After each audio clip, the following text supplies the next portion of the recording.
বন্ধুরা, আজ রান্নাঘরে রেসিপি নিয়ে চলে এলাম শুক্তোর। সবগুলো সবজি ভালো করে কেটে গুছিয়ে নিয়ে এক এক করে ভেজে নিয়েছি।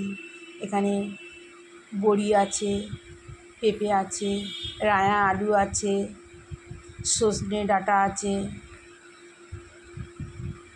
এখানে কচুরমুখী আছে, বেগুন আছে,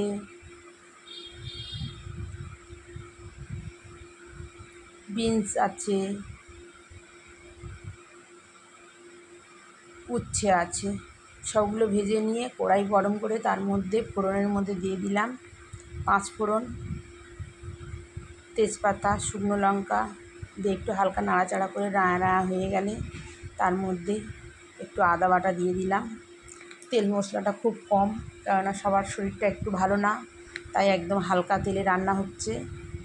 এখানে আছে কাজু, পোস্ত, চালমগজ, সব অল্প পরিমাণে দিয়ে একটু হালকা নাড়াচাড়া করে নিলাম। নিয়ে তার মধ্যে একটু জল দিয়ে দিলাম যাতে মশলাটা না পুড়ে যায়। একটু ভালো করে কষে নিলাম।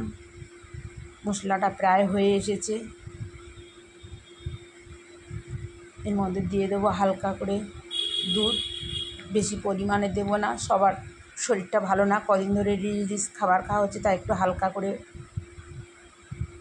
বানাচ্ছি।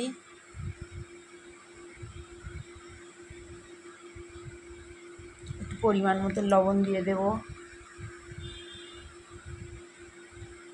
প্রায় ফুটে এসেছে গ্রেভিটা,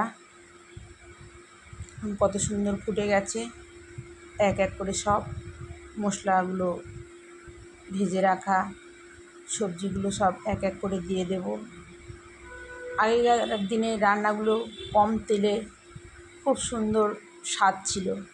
এখন তো সব সারের জিনিস দিয়ে তৈরি, তাই অতটা স্বাদ নেই। আমি এই প্রথমবারেই মায়ের থেকে শিখলাম যে বলছে আগের দিনে আমরা কচুরমুখীও শুক্তো নিতে দিতাম, তাই এখন দিয়ে দিলাম।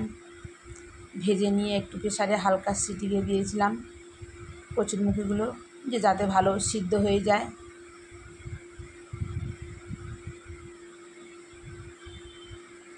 দেখুন কচুরমুখীগুলো কত সুন্দর সিদ্ধ হয়ে গেছে। এটা একটা নতুন ধরনের বানাচ্ছি, সম্পূর্ণ মায়ের থেকে শেখা। বললো আগের দিনে আমরা এরকমভাবে কম তেলে সুন্দর করে রান্না করে কত না টেস্ট ছিল, কিন্তু এখন বেশি বেশি তেল মশলা দিয়েও কোনো টেস্ট পাওয়া যায় না। সত্যি কিন্তু খুব ভালো লাগলো। ওপর থেকে একটু ঘিও ছড়িয়ে দিলাম, বেশি পরিমাণে তবে দিচ্ছি না, একদম অল্প, কেননা সবাই দুদিন ধরে রিচ খাবার খেয়েছে তো শরীরটা অতটা ভালো না, তাই একটু হালকা পাতলার মধ্যে হচ্ছে।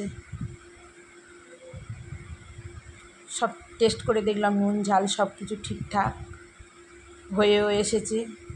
ভিডিওটা যদি ভালো লেগে থাকে তাহলে একটা লাইক, শেয়ার, কমেন্ট করবেন। সবাই ভালো থাকবেন, সুস্থ থাকবেন। টাটা।